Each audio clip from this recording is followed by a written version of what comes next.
Hello and welcome to question bank. Question bank के current affair quiz में आप सबका स्वागत है। अगर आप एक एस्पायरेंट हैं तो प्लीज़ मेक नोट्स। ये जो सीरीज़ है क्वेश्चन बैंक का करंट अफेयर्स, उसमें हम जो क्वेश्चंस हैं 5 क्वेश्चंस अटेम्प्ट करते हैं डेली के। और हर आंसर का एक डिस्क्रिप्शन रहता है ताकि आप सब लोगों को किसी भी आंसर का एक बैकग्राउंड पता रहे for any kind of exam. तो let's start our first question of the day.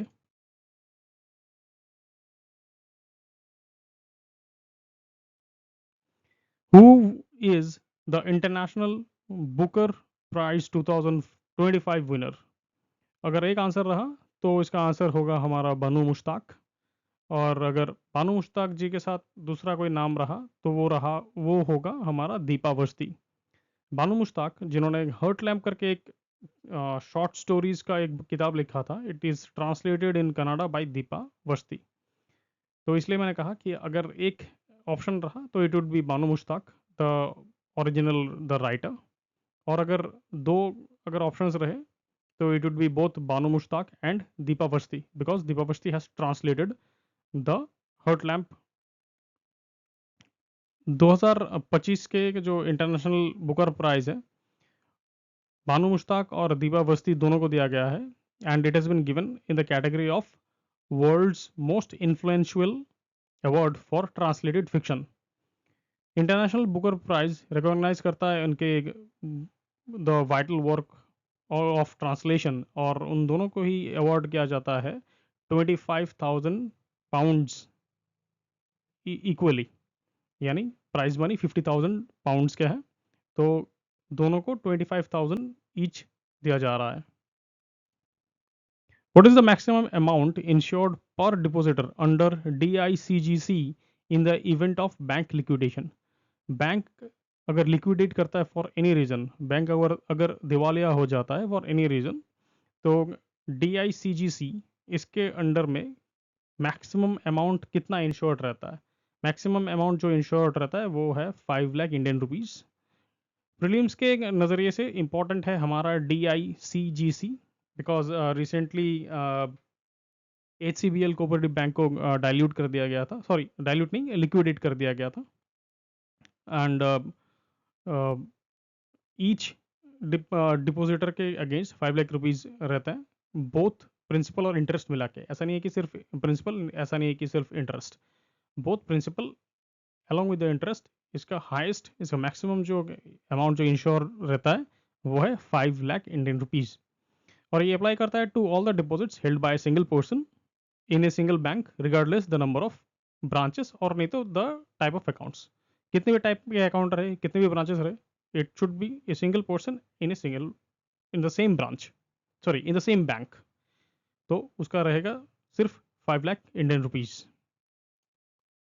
Which country has announced a Golden Dome missile defense shield aimed at protecting against long range missile threats?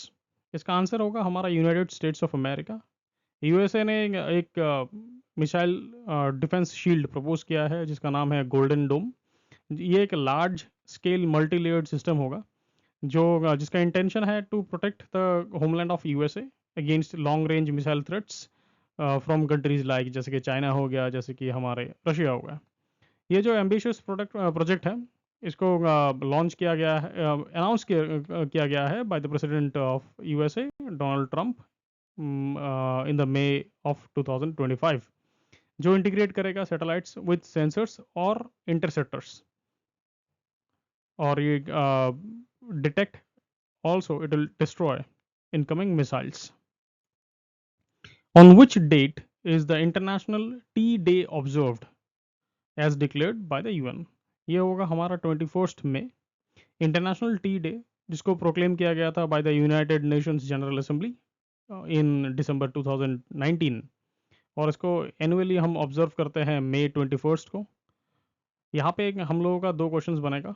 पहला बनेगा हमारा international Tea day कब है, और दूसरा कि किस बॉडी को ये टास्क दिया गया है to lead the observance of this day.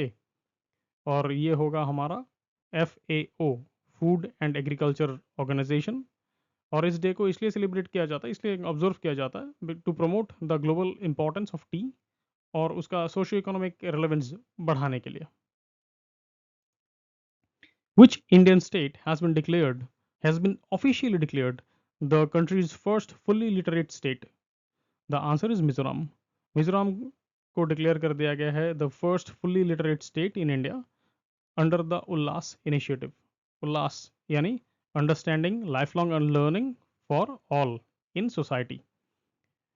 Mizoram को छोड़ के यहाँ पे भी हम लोग उल्लास के ऊपर भी एक क्वेश्चन बनाया जा सकता है टू आस्क कि इसका फुल फॉर्म क्या है, तो प्लीज कीप इन माइंड। उल्लास के अंडर में functional literacy is achieved in the state of Mizoram over 95% among the population of aged 15 and above। 15 साल और उससे ज़्यादा के जो उम्र के जो लोग हैं उनमें 95% लोग फंक्शनली लिटरेट है।